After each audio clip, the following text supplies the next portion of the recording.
All right, it feels like May is blooming, so welcome to your May numerology for 2024. I'm Jennifer, and welcome to your readings at the round table. All right, so I'm going to do a quick overview of the astrology. Some of you have had questions about this. I go into more detail about the astrology for the month, especially the 2 weeks surrounding the new moon and the full moon, when I do the zodiac readings for the new moon and the full moon. So if you want more details from me, make sure that you check out your zodiac readings, where I do have an intro that covers like all the stuff that's going on around that new moon or full moon. Okay? All right, so we're kicking off May with Pluto going retrograde on May 2nd. Yeah, so Pluto is essentially kicking off this retrograde season, if you want to call that. I don't count Mercury in when I say retrograde season, because Mercury goes retrograde 3 times a year.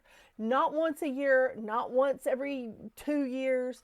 Mercury goes retrograde a lot, so I don't count that. Pluto is going retrograde until October the 11th.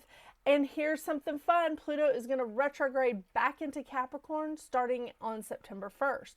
So that's going to be fun for all of us that have a lot of Capricorn in our charts. Yeah.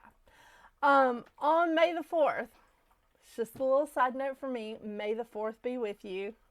Huge Star Wars fan. I can't help it. I'm a geek. On the 7th, we have a new moon in Taurus. It hits its peak at 11:22 p.m. Eastern Standard Time. Then we have on the 15th, Mercury moves into Taurus. On the 20th, the sun moves into Gemini. So we're opening up Gemini season. Love that. On the 23rd, we have the full moon in Sagittarius, which hits its peak at 9:53 a.m. Eastern Standard Time. On the same day, we have Venus moving into Gemini. This is a good place for Venus. The place that Venus really doesn't like to be is Virgo. I mean, who can blame her? I'm a Virgo, so yeah, I get that. All right, then on the 25th, we are wrapping up the month with Jupiter moving into Gemini. Now, this is not a favorite place of Jupiter because Jupiter does rule Sagittarius. So this is not the favorite place for Jupiter.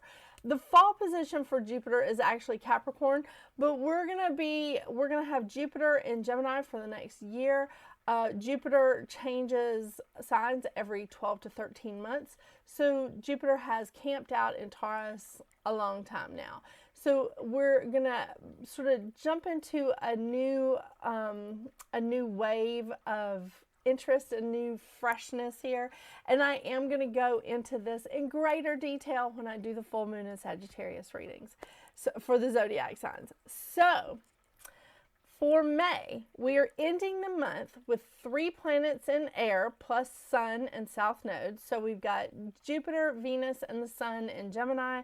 We have South Node in Libra, and we have Pluto retrograde in Aquarius. Then we have 2 planets in water, which is Saturn and Neptune, both in Pisces, and Neptune rules Pisces. I just always like to point this out. Then we have 2 planets in Earth, which is Uranus and Mercury. And then we have 1 planet in fire and plus North Node. And both are in Aries. Mars and North Node are in Aries right now. And Mars loves being in Aries because Mars rules Aries. Oh, I know. It's great. I really think that May is going to be a wonderful step in to right before we get to that summer energy. You know, it's like the end of spring, but we're stepping into summer. I think this is going to be a wonderful time for it. I'm so excited about it. I can't wait to talk to you more about this Pluto retrograde and Jupiter moving into Gemini. But again, make sure you check out your zodiac readings from me if you want to hear this information from me. If you don't, that's okay. There's a million of us on YouTube, so check them out. All right, so I am going to be pulling from 2 card decks today, the usual Goddess Guidance Oracle deck and the Healing Oracle Crystal Reading cards. These are my favorites for numerology. So let's see what your life path number is for the next month, for all of May.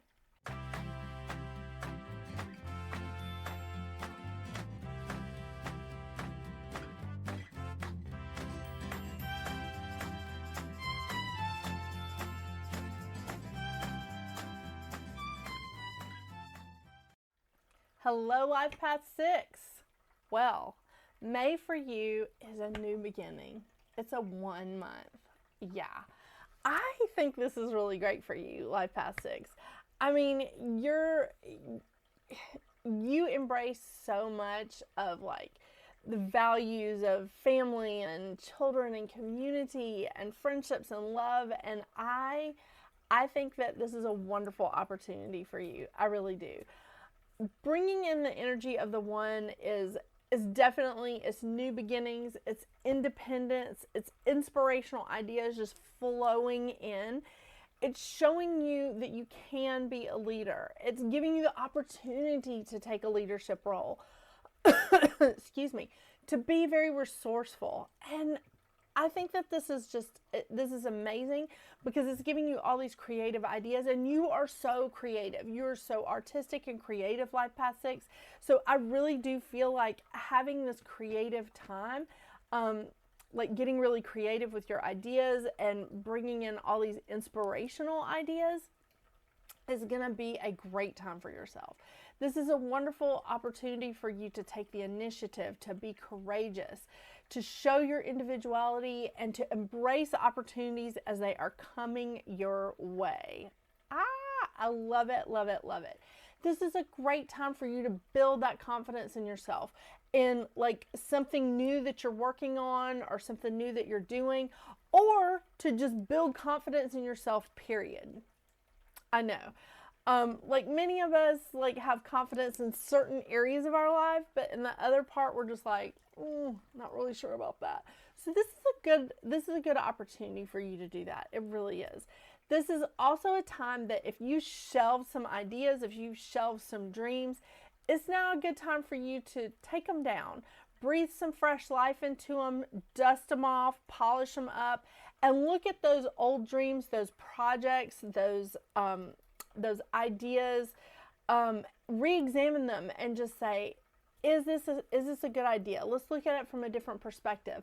I have grown. Let's look at it from different eyes now. This is an awesome time. It really is. This is also a time of seeing the potential in ideas, of seeing the potential in people, of seeing the potential in like what you can do, Life Path 6. I love it. The mantra of the 1 is, I am inspiration. I fearlessly direct my creative ideas into action. This is an action month for you, Life Path 6. It truly is, because you have to take action in order to see things come into fruit, to see the things come into fruition. The shadow effects of a 1 is isolation, insecurity, and doubt. Now, when we start focusing on doubt, and we start doubting ourselves or doubting others or doubting our confidence, whatever it is, we can appear to other people as like lazy or selfish or maybe even aggressive, because we're not wanting to say, but I doubt my abilities. I doubt my knowledge. I doubt that I can do that. We don't want to say that. We just want to be like, no, it's not the right time. It's just, let's just dismiss that right now. And so some people can think of that as being lazy or selfish. Or if you get mad enough, they'll think it's aggressive. That is not the case. It truly isn't. That is just the symptom. It's just what's coming out and being expressed, because doubt is really at the root. So let's focus on not expressing those things and saying, I'm just not really sure of my capabilities. Once you say that, you unlock a treasure that you can sit back and say, okay, but now I'm going to try it. I'm going to try it. I'm going to try it. And then people start to encourage you instead of get frustrated or angry. I know. The lesson of the 1 is to push through insecurities and doubt while developing confidence in one's own brilliance. Oh yeah, it's fantastic. It truly is. It's awesome. And you, as much as you love harmony, as much as you're all about like being compassionate and generous, this is the time for you to be compassionate and generous to yourself. Okay, Life Path 6? I want to remind you of your mantra, which is I am compassionate, generous, inspiring mutual love and respect and truth. And I think that you need to apply this to yourself as well. The lesson of the 6 is to be patient, accepting, and to speak the truth without judgment or a desire for a specific outcome. So release attachment to the outcome. That's the best way for you to go here. If you doubt yourself, if you doubt your abilities, or if you doubt like your knowledge or your skill set, whatever, pull back. Release attachment to the outcome and just say, you know what? Whatever happens, happens. I'm going to try it. I'm going to try it. That is working with courage. That's working with initiative. Yay! And it's embracing your opportunities here at Life Path 6. I love it. I love it. I love it. Okay, let's see what kind of cards we pull for you. I have had some questions about why I read from the book on the crystal reading cards. I've addressed this before, but there's only really a couple of decks that I use all the time that I read from the book, and that is Moonology and the crystal reading cards. I do that because the books just have so much information. It has so much information, and I feel like I would be doing anybody that I'm reading for a disservice by not reading from the book. So I don't feel like it's cheating. Those are the 2 decks that I routinely read from. There's one more deck that if I used them all the time, I would probably read from that book, but everything else, you know, you go on intuition. That's for me. You do it your way. All right, let's see what kind of card we get for you, Life Path 6. And before I forget,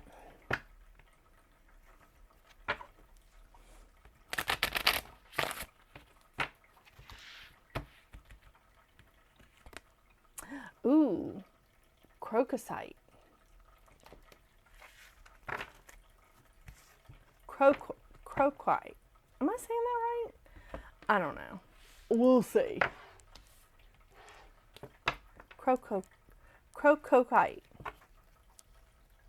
I feel like I'm still saying it wrong, but it's a beautiful, beautiful crystal. Sexuality. What's going on here, Life Path 6?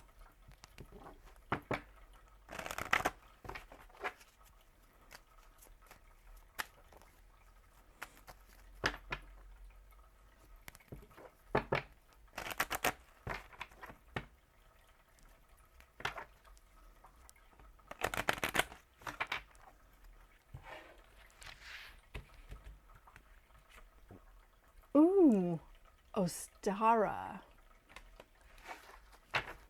It must be a thing with me today. I must be like in the mood to mispronounce things, but I am Southern, so I mispronounce things all the time.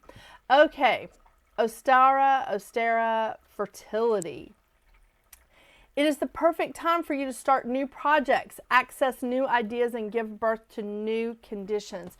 I so love this for you because it is a 1 month for you. I love it, love it, love it.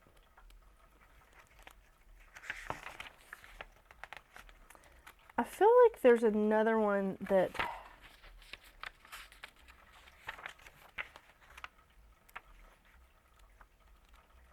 no, I think that's right. Crocosite. Okay, sexuality. This is a powerful and dynamic crystal found only in Tasmania, Australia. It is one of a kind, and its medicine deeply resonates with the vibration of life force energy. It works closely with the fire element, assisting in burning away any blockages that stop you from truly living in the creative flow of the universal energy. It deeply assists the transformation of any issue related to sexuality and activates the Kundalini life force energy in the body. It invokes a deep sexual and life force energy, deepens connection to sensuality, enhances tantric union, and assists in expressing creativity. I love it. I think it's time for you to find your passion, because this new beginning can be very passionate for you. It really can be. I like it. Thank you so much for joining me today, Life Path 6. I hope you have a wonderful, wonderful month of May. Don't forget to watch your new moon and full moon readings for your zodiac signs here at Readings at the Round Table as well, where I will also expand more on the astrology overview that I did at the beginning of this video. So thank you again for joining me. I hope you, I do really hope that you embrace this new beginning in May. It's going to be awesome. All right, until we see each other again, Life Path 6, get out there and make your magic. Bye.